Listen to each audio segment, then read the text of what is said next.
तेजस्विनावधीतमस्तु मा विद्विषावहै। ॐ शान्ति शान्ति शान्तिः।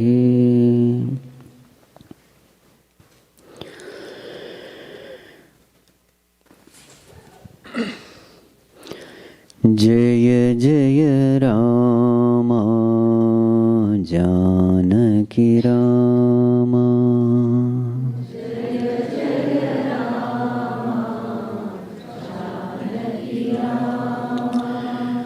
जय जय राम जानकी राम।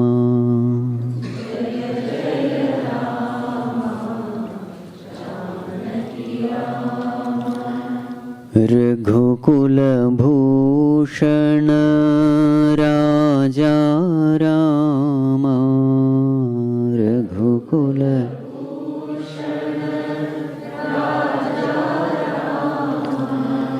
रघुकुल भूषण राजा राम। रघुकुल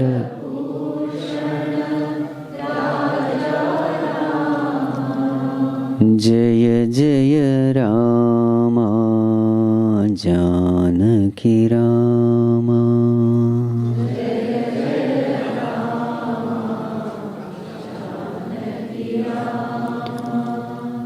तापसरंजन तारक नाम।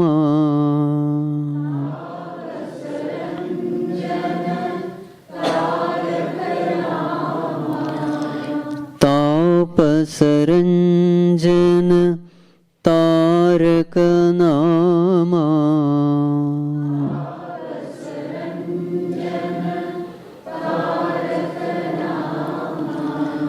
दानव भंजन कोदंड राम।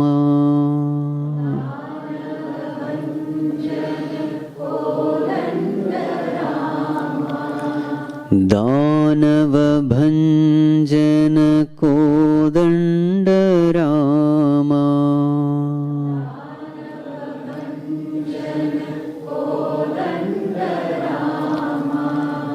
जय जय राम जानकी राम।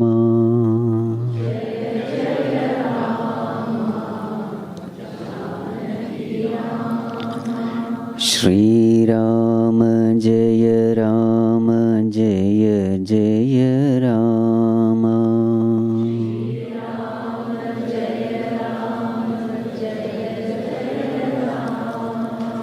श्री राम जय राम जय जय राम। श्री राम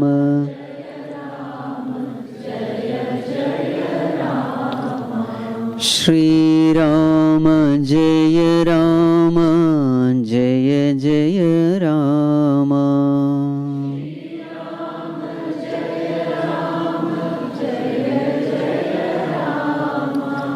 जानकी राम।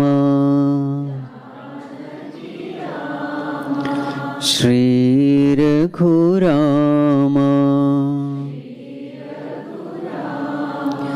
श्री राम जय राम जय जय राम।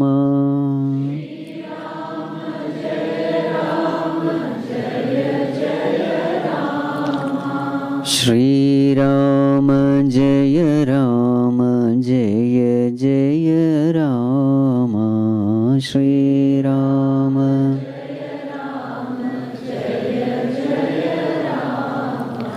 श्री राम जय राम जय जय Ram. Shri Ram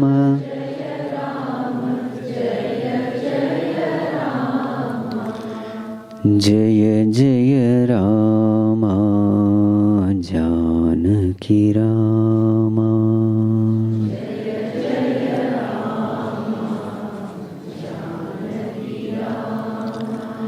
Janaki Rama.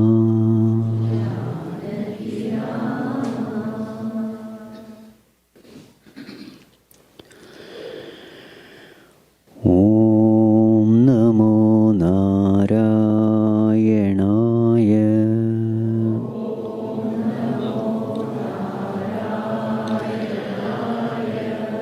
Om Namo Narayanaya.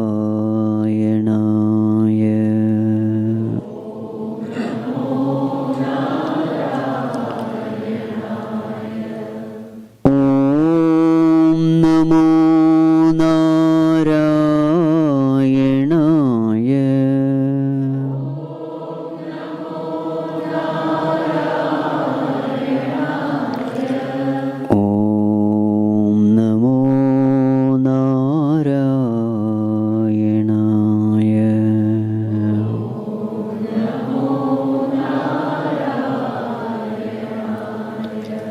Om Namo Narayanaya. Om Namo Narayanaya.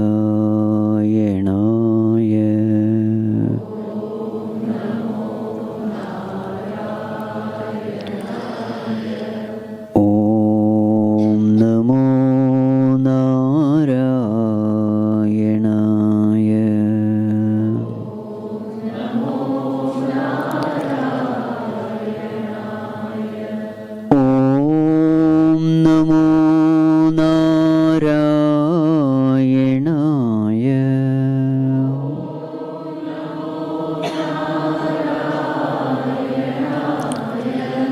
Om Namo Narayanaya.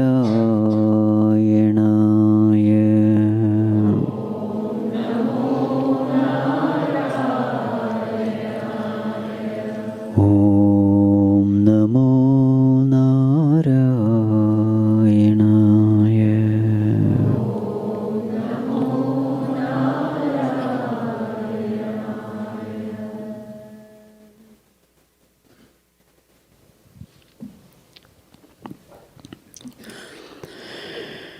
Humble prostrations to one and all present here.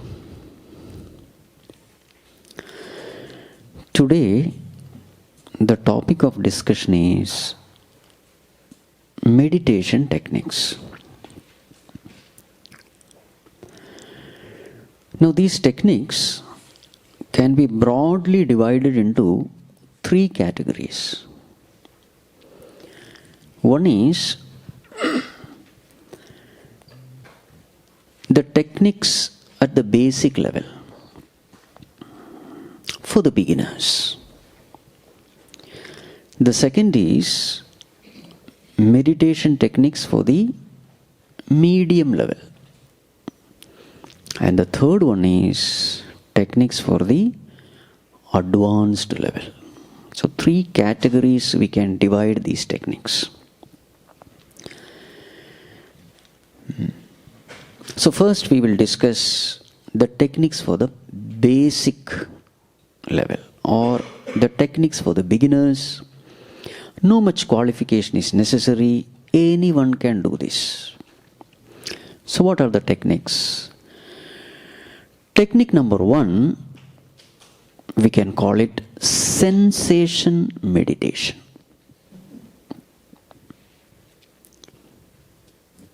Sensation meditation. So what do we do in this meditation? You sit quietly with closed eyes and then pay attention to the sensations in the body. There can be many sensations. One sensation is, for example, heartbeat. Very commonly used sensation. So what do you do in this meditation? You just pay attention to the sensation. Say, for example, heartbeat. You just pay attention. So in paying attention, you have to withdraw the mind from the world. The mind is thinking of so many things. You withdraw all that. Stop the wandering mind and just pay attention to that sensation. If you do this, you will find that the mind becomes quiet. And as the mind becomes quiet, you experience peace. For the beginners, this is very good. You don't have to understand the complicated philosophies of the scriptures. Just pay attention to any sensation or any point in the body. Then it becomes Kundalini Yoga then. Kundalini meditation. Some center. Say heart center. Navel. Ajna chakra. Some center. You just pay attention. So only thing you need to do is don't allow the mind to wander. Go on paying attention. Go on paying attention. So this becomes sensation meditation. Nothing much need to be explained. Another technique is called breath meditation. This also comes under basic level only. What is breath meditation? You just pay attention to the breath. Inhalation, exhalation. In this also there are two categories. You can just watch your breath. This is one way. This is called as prana vikshanam. Just paying attention to the breath. All these vipassana people, they do this. Just paying attention. Now, a modified category of this breath meditation is take a deep breath and allow the breath to go. Release it slowly. Consciously make the breathing deep. And then, as you are releasing that breath, as you are exhaling, watch your breath. So consciously inhale deep, exhale deep. Within few moments you will find that the mind quietens down. There is a greater freshness in this meditation when you are breathing deep. So in this, it's a very useful technique, especially in the initial moments of meditation, to take just like that aeroplane makes use of the runway to take off. In the same way, this deep breath meditation is very much helpful. Ramana Maharshi also glorifies Vayurodhanat liyate manah Jalapakshivat rodha sadhanam. As you focus your attention upon your breath, the mind becomes quiet, helplessly quiet. Just like the bird caught up in the net. That is the example given. The bird is helpless. The bird cannot fly because it is caught up in the net. The bird by itself is a restless being, but once it is caught in the net, it can't fly. In the same way, the mind which is very restless becomes helpless when you are paying attention to that breath. Pranayama also is very useful because if you feel little tired, exhausted, sleepy, pranayama can take you out of that tamasic sleepy state. So therefore, in that way also, deep breath meditation is useful. Okay, now let us move on. So what is the first one?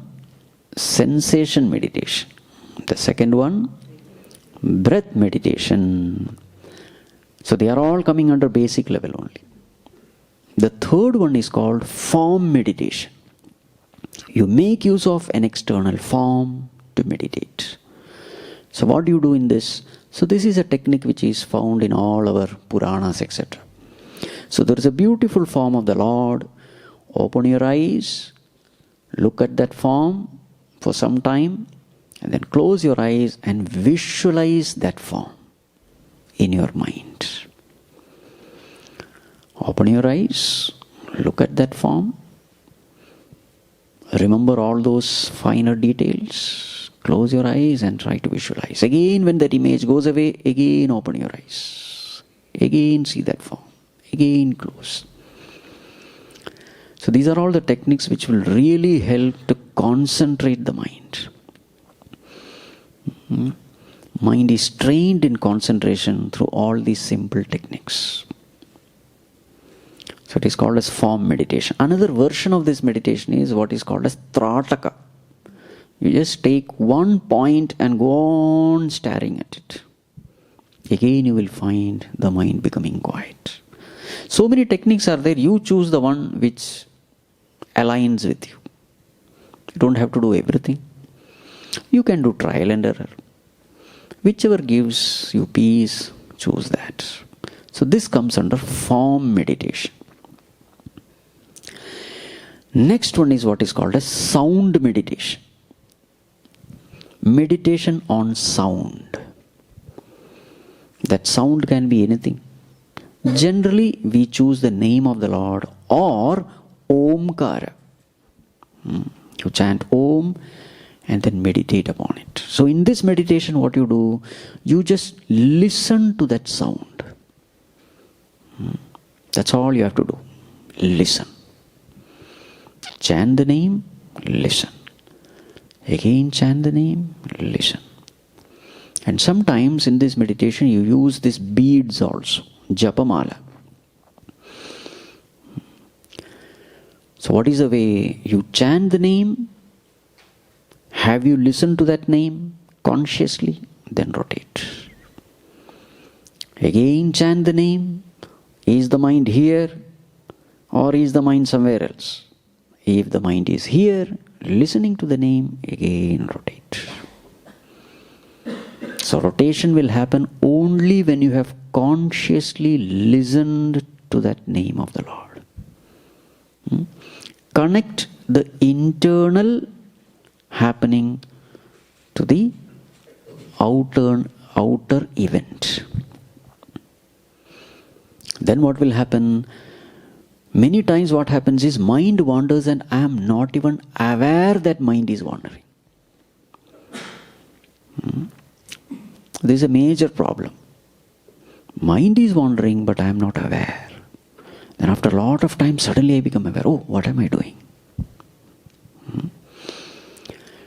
So therefore chant the name, listen to the name. You can use the Japamala also as a support. So this becomes sound meditation. You will find that if this meditation is happening with your conscious mind, mind has to become peaceful. Beware of this mechanical mind. What will the mechanical mind do? On one side chanting is happening, on the other side conscious mind is wandering in the world. Then chanting will not yield that result of peace. So this is called as sound meditation. So meditation on sensation, meditation on breath, meditation on form, then meditation on sound or name. So these are all, we can call it meditation for the beginners. No qualification is necessary. Anybody can do. Now we'll go for meditation for the medium sadhakas. Here little more concentration is necessary, little more qualification is necessary. So what is this meditation? This meditation we can call it thought meditation. Now here the focus is upon your thoughts. Here what are we supposed to do? We are supposed to watch our thoughts.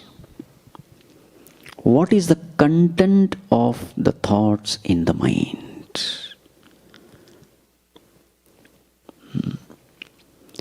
If you are the beginner category, you will find that you are not even able to know what those thoughts are. Many times we sit with closed eyes, but we are not able to see anything. Just like when we look into a deep cave from outside in that hot sun. In the cave, what do you see? Nothing. Isn't it? In the same way, many times when we sit trying to watch our mind, we are not able to see anything. Then it simply means you are at the beginner level.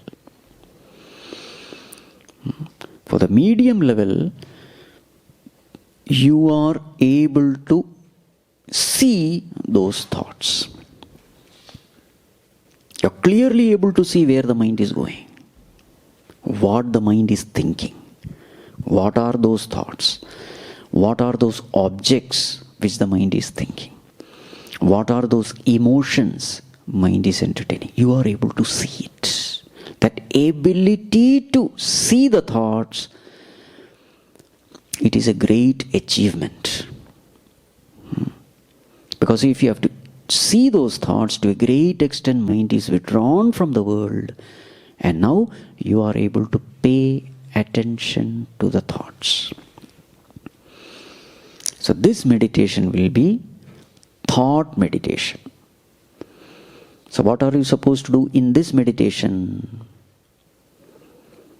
Our happiness is directly connected to thoughts. Good thoughts, right thinking will lead to peace. Bad thoughts, wrong thinking will lead to disturbance. Since this is the law, what are we supposed to do at the seat of meditation? Replace the bad thoughts with good thoughts. 5-point technique. What are they?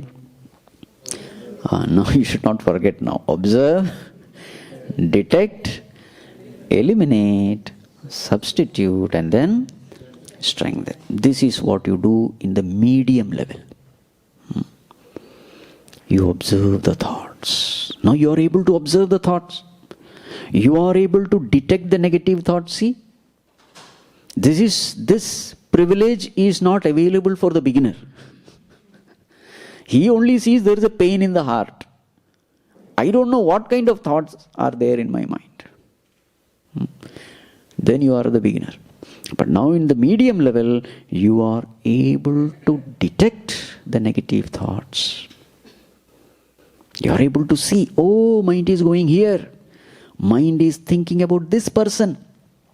And mind is thinking about this event related to this person. And at present I am going through this negative emotion. Whatever, jealousy, hatred, likes, dislikes. You are able to see. Then what you do? You have detected it. Now you correct it. Eliminate it and substitute it.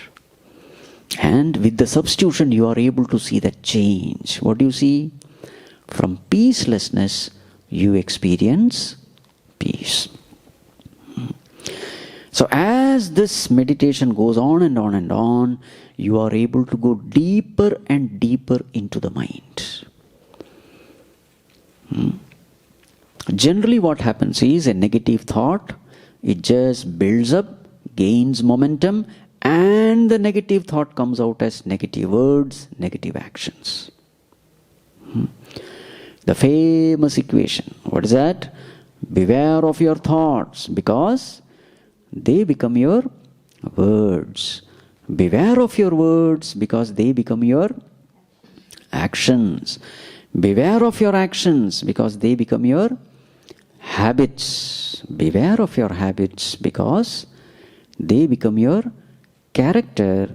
Beware of your character, because ultimately they determine your destiny. This is the flow.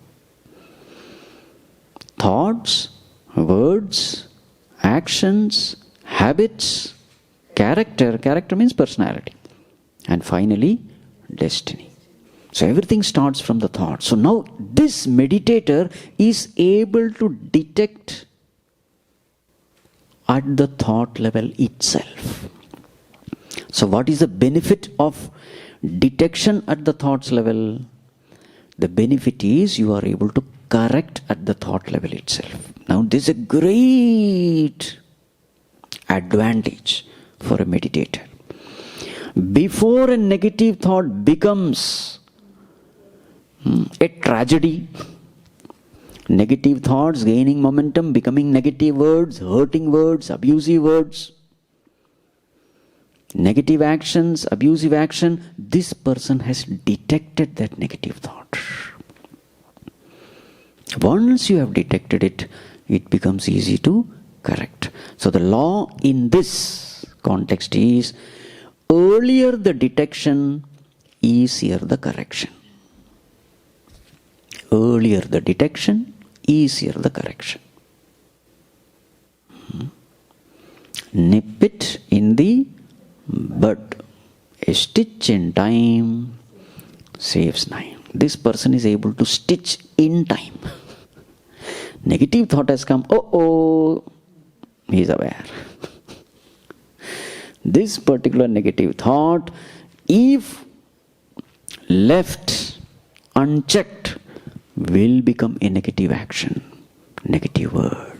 She is able to correct it. And thus, now he chooses his words consciously. That privilege is available to him. And therefore, he will filter out all bad words, unwanted words, hurting words, useless words. And then he chooses only good words. And then he speaks. So what kind of speech it will be? Sweet speech, truthful, beneficial, and to the point. No unwanted talk. So naturally, what will happen to the people who are around him? They will love him, they will respect him, they will value his words. If this person is speaking, there is content. The other person, don't listen to him. You see? These are all the benefits of regular meditation. Slowly the mind comes under your control, your thoughts come under your control, and with the thoughts coming under your control, you choose your words, you choose your actions. Nothing happens accidentally, carelessly. Everything is decided by you. So finally what happens? You choose your personality, character, and finally you choose your destiny. You choose. Everything that is happening around me is created by me, designed by me. My thoughts create the world around me. If my thoughts create the world around me, the moment I gain control over my thoughts, I am also gaining control over my external environment. This is a great, great, great advantage of meditation. With my beautiful words, with my beneficial selfless actions, noble actions, I create a beautiful world around me. This benefit is available only for a regular meditator, a sincere meditator. There's a big mistake which I commit. What is a big mistake? I think that my happiness depends upon my external world. So therefore I am busy trying to make my external world conducive, favorable. I am working hard to change the world around me, the things, beings and situations. But a wise person who has a right understanding, instead of working in the outer world, where is he working? He is working in the inner world, because the outer is designed by, created by, fashioned by the inner thoughts. So therefore, for him, meditation is not a waste of time. But for a gross, extroverted, sensual person, he thinks meditation is a waste of time. Why unnecessarily sit quietly with closed eyes? With that time I could have earned little more money. You see? He is like a person, like that woodcutter, who doesn't spend time in sharpening the axe. He is busy cutting the trees. The wise person is first sharpening the axe. The instrument with which we are going to deal with the world, the most important instrument is our mind. So therefore, we must spend time in reforming the mind, purifying the mind, training the mind, disciplining the mind. All these are necessary. And how do we do that? It is through meditation.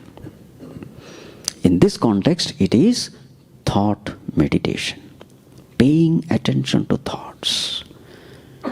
Paying attention to the contents of the thoughts. What kind of thoughts am I entertaining? Are they good thoughts, bad thoughts, noble thoughts, ignoble thoughts?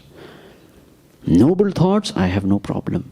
But bad thoughts, ignoble thoughts, I have problems. So immediately, just like we are weeding out in a garden, we remove the weeds. In the same way, in this garden of the mind, we have to weed out the ignoble thoughts and plant only auspicious thoughts.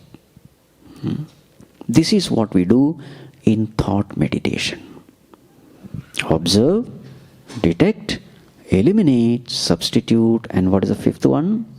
Strengthen. Strengthen means what? Make good thoughts a habit. That is called as strengthening. How do you develop a habit of right thinking? Any habit is made by repeated practice. Any habit. So at present, negative thoughts have become a habit. That is because unconsciously we have been entertaining only negative thoughts. So now what should happen? Consciously entertain good thoughts, positive thoughts, and over a period of time, this positive thinking becomes a habit. And what is the end result of this positive thinking? Mind is all the time peaceful, cheerful, quiet, disciplined. Every moment we enjoy that healthy state of mind. Atmaiva hyatmano bandhuhu, Atmaiva ripuratmanaha. Gita Panchamrita, the first one. My own mind is my best friend, my own mind is my worst enemy. So who is that best friend? Bandhuratmatmanastasya yenatmaivatmanajitah anatmanastu shatrutve varteta atmaiva shatruvat. Those who have conquered their mind, that mind becomes their best friend. Those who are conquered by their mind, sensuous, impure mind, their own mind becomes their worst enemy. So my enemy is not outside. Again, my friend is not outside. It is right there with me. So the training I give to my mind, that decides how am I going to live in this world. Most important thing is training I give to my mind. And how do I train my mind? Through meditation. You will automatically find that as the mind becomes more and more auspicious, noble, as the thoughts in it becomes noble, you will find that external world also slowly transforms itself. As the inner mind starts becoming pure, the external environment also starts becoming more and more sacred, holy, pure. Because you will find that as the mind starts becoming more and more good, you will find that you will attract only such good people around you. Bad people, anyway, they will not understand your goodness. The goodness inside automatically attracts the good things of the world. This is how you create a beautiful world around.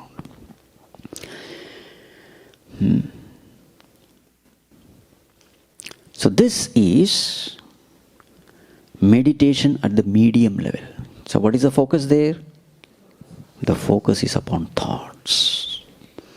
Now once your thoughts have become really pure, sacred, good, noble, now you are able to do something amazing and wonderful, which is the advanced state. What is that state? In that state, you are not much bothered about the thoughts. You are able to shift your attention from the thoughts to the observer of the thoughts. This is the advanced state. Who is the observer? The pure consciousness, the witness. Now this is the highest state. So at that seat of meditation, you are shifting your attention to the observer, the witness. The thoughts are coming and going, but your attention is upon the observer. And what is the nature of this observer? This observer is none other than the Lord Himself. This witnessing consciousness is what we call as God. Prajnanam Brahma. And what is the nature of this consciousness? Sat Chit Anand. Sat means existence, absolute existence. Chit means consciousness. Anand means bliss. Infinite bliss. So this nature of this consciousness is perfection absolute. Nature of consciousness is immortality. Existence means what? That which doesn't know non-existence means what? It is immortal. Immortality, infinity, bliss, perfection, whatever name you may give. So when you shift your attention to this consciousness, what happens to you? You start experiencing the properties of consciousness. So this is the law at the seat of meditation. Whatever you pay attention to, the properties of that you start experiencing. Where is your attention? The property of that you will experience. This is the law. If my attention is upon the body, if my identification is upon the body, I will start experiencing the properties of the body. What is the property of the body? It has a birth date. It will have a death date. Grows, matures, decays, dies. Asti jayate vardhate viparinamate apakshiyate vinashyati. Iti shadvikaraha. Sixfold modification. First it exists in the womb. Then it is born out of the womb. It grows, matures, decays, dies. From the womb to the tomb, as Gurudev used to say. This is the biography of everybody. Now when I am identified with the body, birth of the body becomes my birth, and the death of the body appears to be my death. Old age of the body appears to be my old age. Disease of the body appears to be my disease. It is all because of identification. Whatever you are identified with, the property of that you will experience. So now, in this advanced state of meditation, you are trying to disidentify from the body, you are trying to disidentify from the mind, and you are trying to identify with consciousness. And with this identification, you start experiencing the properties of consciousness. So all that what is said, you start experiencing a sense of immortality. You know that there is something in me which is not dying. Body is growing old, body will die, but there is something in me which is changeless, which is imperishable, which will survive time. Intuitively you start experiencing it. And since the nature of consciousness is bliss, so with the experience or with this practice of meditation, what is the result? You start experiencing greater and greater bliss. Bliss in the form of joy, contentment, peace, whatever the name you may give, fulfillment. There are different names given. So this is what happens. So as your meditation advances, becomes more and more intense, your intensity of bliss, contentment also increases. And finally, a time comes when you are absorbed in the observer. Absorption in the observer is the goal. Absorption of the mind in the observer. You get firmly rooted in pure consciousness. In the language of devotion, you may say, you have attained the feet of the Lord. In the language of knowledge, we say, you abide in the Supreme Self. Language is different. One is the language of the emotion, language of the heart, the other is the language of the head. But it is the same thing. Hrutsthale manah swasthata kriya bhakti yoga bodhascha nishchitam. Whatever be the path you take, whether it is karma yoga, whether it is bhakti yoga, whether it is jnana yoga, kundalini yoga, raja yoga, any yoga you take, finally this is what you have to attain. What is that? Hrutsthale manah swasthata. Firm abidance of the mind in the heart, in the center of your being, in pure consciousness. This is the goal. This is the goal of all yogas. So in that highest state of meditation or advanced state of meditation, what are you supposed to do? So there are two entities you will find at the seat of meditation. One is thoughts. The other is the witness of these thoughts. So at this state, all the thoughts represent the world. The witnessing consciousness represents God. So at the seat of my meditation, what do you choose?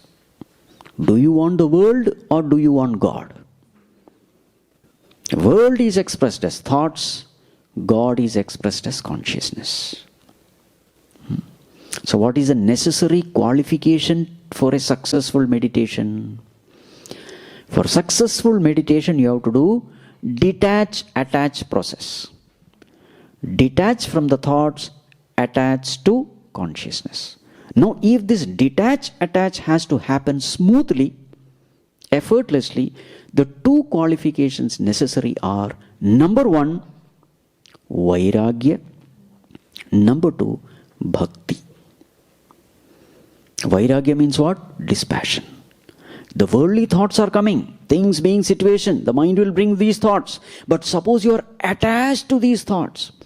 If there is likes and dislikes, you get stuck with these thoughts and these thoughts will just carry you. Gone. This is called as wandering mind. This is one among the obstacles in meditation. Vikshepa, it is called as. Technical term is vikshepa. What is that? At the seat of meditation, my mind wanders into the things, beings and situations. Why is the mind wandering? Mind is wandering because I have value for everything that the mind has presented in the form of thoughts. It is because of my unhealthy relationship with the things, beings and situation that I wander along with the thoughts. So then what is a remedy? A remedy is called dispassion. Healthy detachment with things, beings and situations. So this is one. Now, in order to turn the attention to consciousness, the greatest help is bhakti. Bhakti means what? Devotion for God. So yesterday the topic was how to connect to God, how to develop devotion. Now this devotion becomes very helpful here. How have you lived your life? How have you handled various situations? Did you handle situations in a God-centric way or ego-centric way? If you have handled a situation in a God-centric way, naturally you will have a very healthy relationship with God, a heart filled with devotion for God, full of love for God. For such a person, turning the attention to consciousness is very easy. Just like remembering a person whom you love, it is very easy. Remembering a stranger, very difficult. So turning the attention towards God becomes very easy. It's like that magnet. How iron piece gets attracted towards a powerful magnet, in the same way mind gets attracted to the Lord through its powerful emotion of devotion. So your meditation becomes effective when you are effectively able to do this detach, attach process. This is what is called as advanced meditation. If you can do this, you need not do anything else. Sound meditation, sensation meditation, breath meditation, nothing is needed. Because you are qualified for the highest. Clear? Now, when you are able to meditate upon consciousness, you start getting identified with consciousness. Become one with consciousness, and you start redefining your existence as existence of consciousness.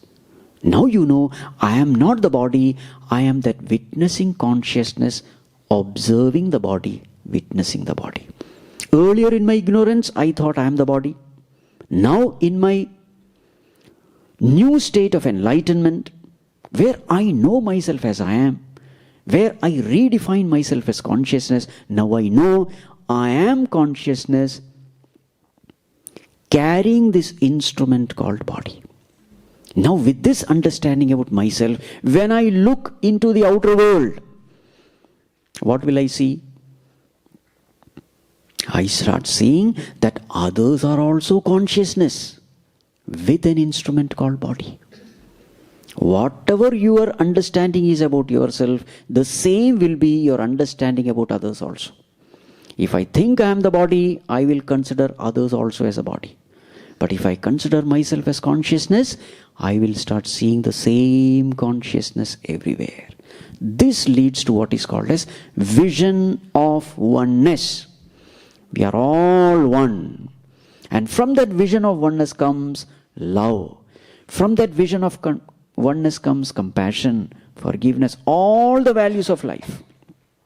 It comes from this vision of oneness. So such a person, wherever that person is, he is happy, he is peaceful, he is loving, he is virtuous. So this is the purpose of meditation. This is the technique of meditation. I can go on and on and on, but I am going to stop now. Okay, now we can have some Q&A.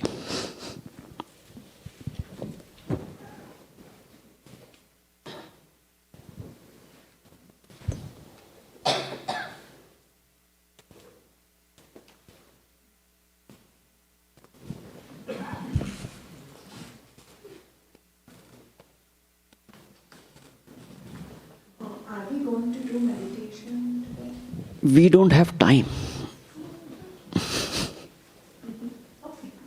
But I have given you the techniques. Now at home you sit and meditate.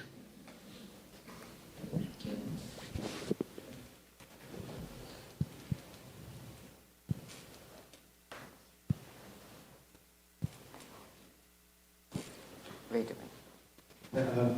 I'll make this up briefly. So I wanted to know more about, I think yesterday you said that you were very results driven in a way. What is it? More about your results from the highest level of meditation you've done. Because I know the stuff you said today, in terms of like the advanced stuff, is, I'm sure you know, is more like the entry level of like existential and transcendental phenomenology. But obviously you can go way, way, way above that, you know, especially once you have 15, 18 years of doing it. Like for example, to give a couple examples of what I'm asking for, I was able to cure my temporal mandibular joint disorder, like get my jaw fixed through a technique called general focusing.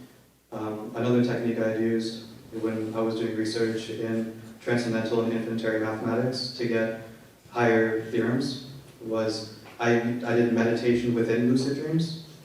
Like if you do a lucid dream, obviously flying and talking to people, doing things like that is the beginning of that. But doing meditation within lucid dreams, where you can visualize 4 or 5 or even infinite dimensional geometries and get theorems and do mathematics there. So I'm asking for like what you've experienced that's kind of at that level that you've done those sorts of results, like if you fixed jaws or found theorems, things like that. So you are asking, what are the benefits? No, like your personal, I'm asking My personal thing. With the highest level of meditation you've done. See, I'm just a beginner. Okay, I'm just a beginner. I get little peace here and there. That's all. Thank you. Hello. So in my personal experience with meditation, I have discovered that the feeling of anxiety has to do with wandering mind and inability to sometimes substitute those negative thoughts with positive thoughts, which then drives a physical response of rapid heartbeat, sweaty palms. My question is, what is your advice on figuring out the interplay of thought versus the bodily response in containing the feeling of anxiety? You see, mind and body, they are closely interconnected. If you see the breathing and the state of mind, you will understand this. If your mind is quiet, your breathing is slow. If your mind is disturbed, your breathing is fast. When there is anger, agitation, you just observe your breathing. So what I'm trying to say is, your mind and body is deeply they are connected. And that is why they say that very many of the physical disease, it is associated with some negative emotion in the mind. So therefore, as your mind becomes more and more healthy, you will start seeing that effect upon the body also. The body also becomes healthy. So and as the mind becomes more and more quiet, peaceful, because of your right thinking, positive thinking, especially the emotion called devotion, etc., you will find that all the what you call bodily negative responses, they start disappearing. It has to happen. Only then we can say, yes, mind is entertaining good thoughts, positive thoughts. Did I answer? Yes. Okay.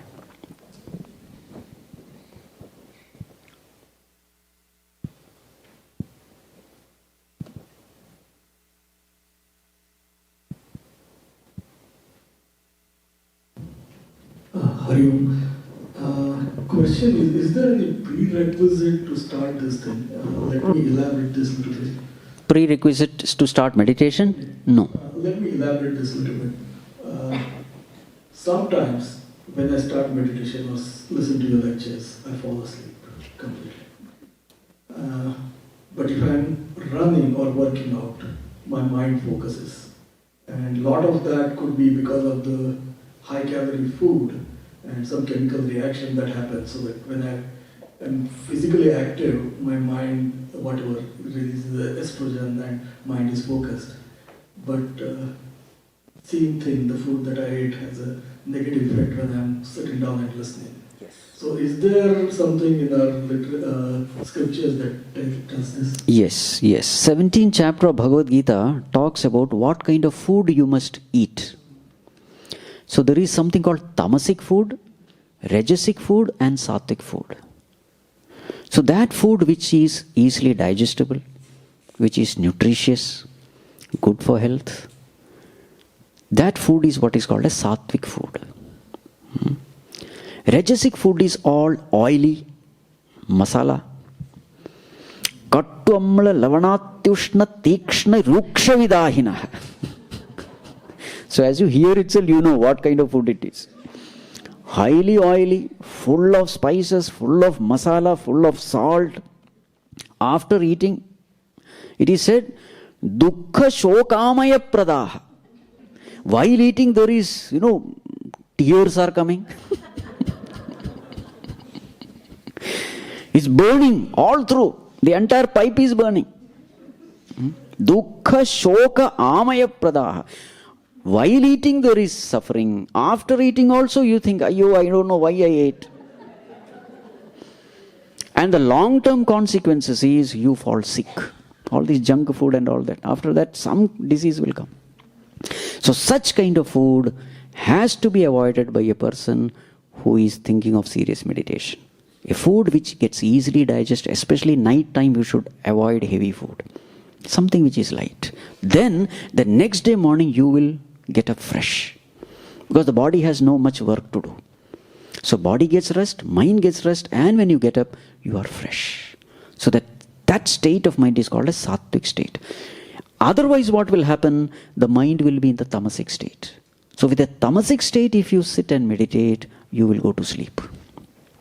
Sleep comes because of heaviness. It comes because of boredom. You don't know who God is. You have no love for God. Then again, meditating upon something whom you don't love. The end result will be sleep.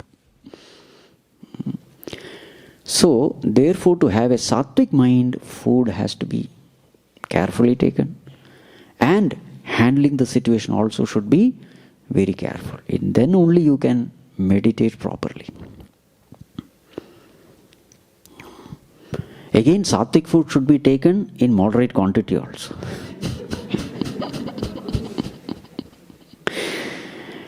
How you eat, when you eat, how much you eat, how often you eat, what you eat, all that comes into picture. Okay. Namaste, Guruji. I was wondering, how often do you have to meditate to see results? And another question is, do you meditate to see results? Like, are you meditating with the goal of calming your mind, or are you meditating to meditate? See, without any result. So there is a saying in Sanskrit, Prayojanam anuddishya mandopina pravartate. Without result, not even a fool will work. I want results.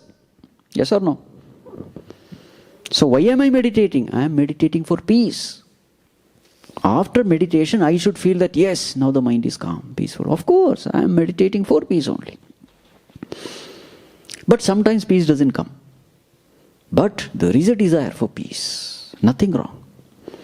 And how much we should meditate? In the beginning, don't meditate too much. Exactly like marathon running. Final goal is to run for 40 kilometers or something. In the beginning, you don't do that, isn't it? You run for maybe 1 minute, 2 minutes, 5 minutes. Slowly you increase. 5 minutes, 10 minutes, 20 minutes. In the same way in meditation also. In the beginning, few minutes enough. But slowly, you will find that you are enjoying meditation. At that time, start increasing. The moment you sit and sleep in meditation and doing nothing and wasting time, stop your meditation. Then it's a wastage of time. So that roughly tells us how long to meditate, and all that. You must enjoy meditation. That's the whole point. Hari Om Swamiji. Do you need to be in a sedentary position to perform meditation, or can you perform... What position? Like in a quiet, or do you have to sit down and perform meditation, or can you perform meditation while you are in motion, while you are in action? So example is, I am raking leaves in my backyard. Can I meditate then? See, when you are learning driving lessons, first where do you learn driving lessons? In the busy market street? No, in the beginning, always you need, because you are a beginner, an open ground, isn't it? In the same way, when you are a beginner in meditation, always minimize your distractions. Because already I am finding it difficult to concentrate. With distraction, concentration becomes very difficult. Meditation is nothing but concentration only. So, in the beginning, always choose a place, choose a time when you can concentrate better without distraction. Later on, as you enter into advanced stage, you are able to meditate even in a busy street also. You are able to meditate even while busily active in the world. But that is advanced state. In the beginning, always you must have some time where distractions are minimum.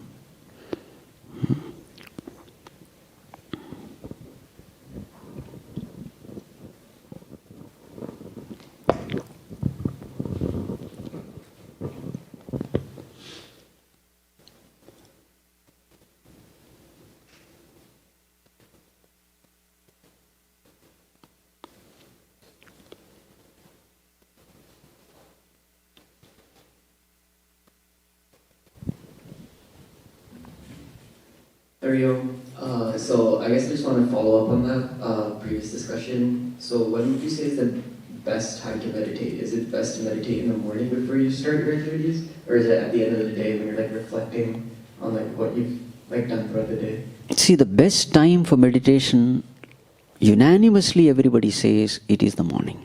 Because you have slept for 6-7 hours. So body has fully rested. Mind has fully rested. So those few moments in the morning, they are the best moments because you are fresh. Evening you are not very fresh. You have been in the world and you are a little tired also. If you sit for meditation in the evening, you will go to sleep. Generally. Morning is the best time. In fact, you have slept so much in the morning that even if you want to sleep, you can't. There are such moments. So morning time is the best time. But suppose you are working in night shift, then morning is not the right time. So it all depends on what kind of profession you are in also. But for most of us, it is always. So it is called as Brahma Muhurta. The morning time, 3:30 onwards it starts. So that time is very, very good. You are able to attain great depths in those moments of meditation. Hari Om Swamiji. Their mornings, they sleep at around 2 o'clock, so correct. Morning Brahma Muhurta doesn't work for them. Correct. He's my son on this, I know. Second, I had a question where this session have been recorded, and are there any links available online on the site? This recorded version will be available in Chinmaya Mission Yamunotri YouTube. Okay. All those, everything will be available. Yes. Thank you.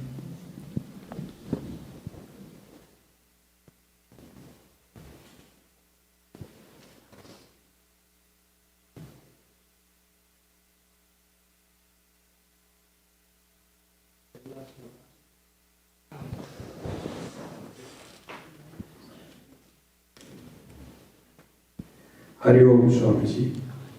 I see a lot of young kids today who has asked very good questions. To the benefit of them, is there any special advice that you can give? Because there are, school activities, college activities, a lot of extracurriculars, so many things happening to them right now. I know they have a desire to meditate and, go to a state of peaceful mind. But is there any special advice that you can give to them? In Bhagavad Gita there is a verse, Yuktahara viharasya yukta cheshtasya karmasu yukta swapnavabodhasya yogo bhavati yuktaha. Be moderate in everything.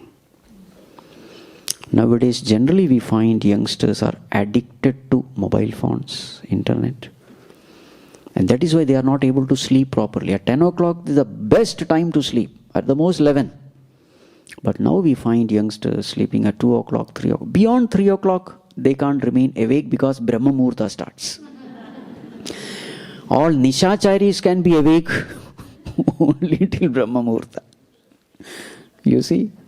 So therefore, the suggestion is be moderate in everything. Then Bhagavan says, Yogo bhavati dukkhaha. Yoga will become the remover of all sorrows. Avoid all extremes. Waking up too much, sleeping too much, eating too less. Bhagavan says no. Just like the string in the veena, if you tight it, make it very tight, string breaks. Not too tight, not too loose, Just right. So this is what we have to follow in life. It is not only applicable for youngsters, it is applicable for everyone. Then life is beautiful.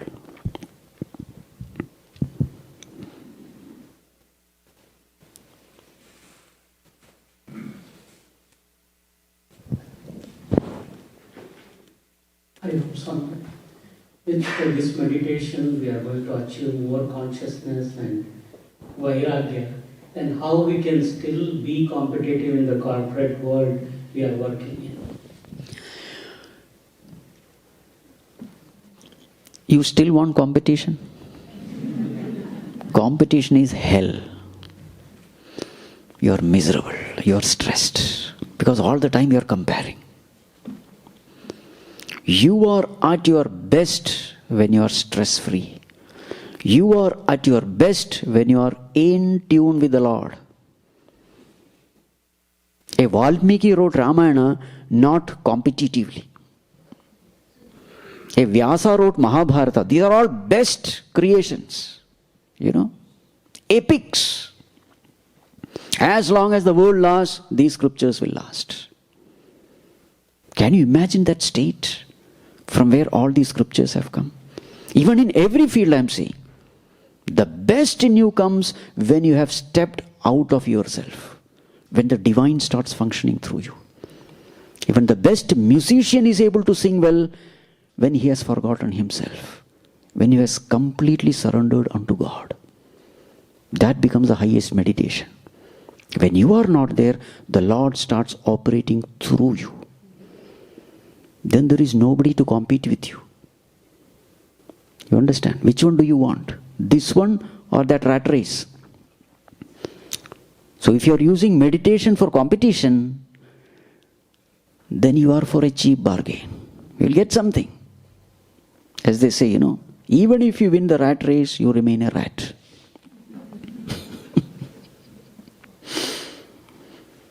You see? So therefore meditation is to tune with the divine.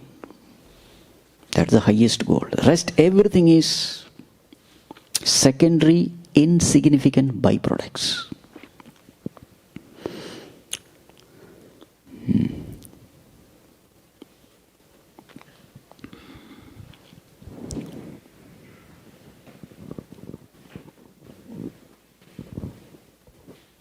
Hari Om Swamiji.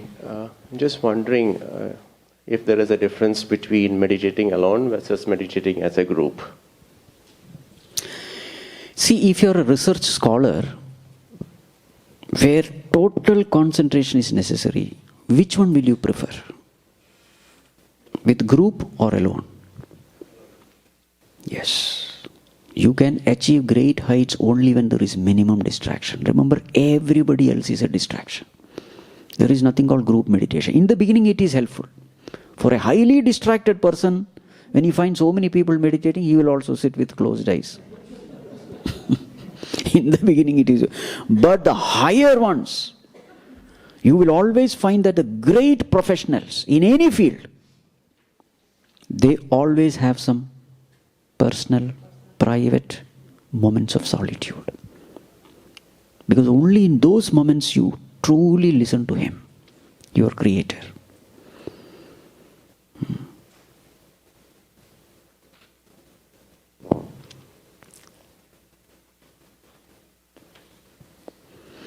I think we can stop now.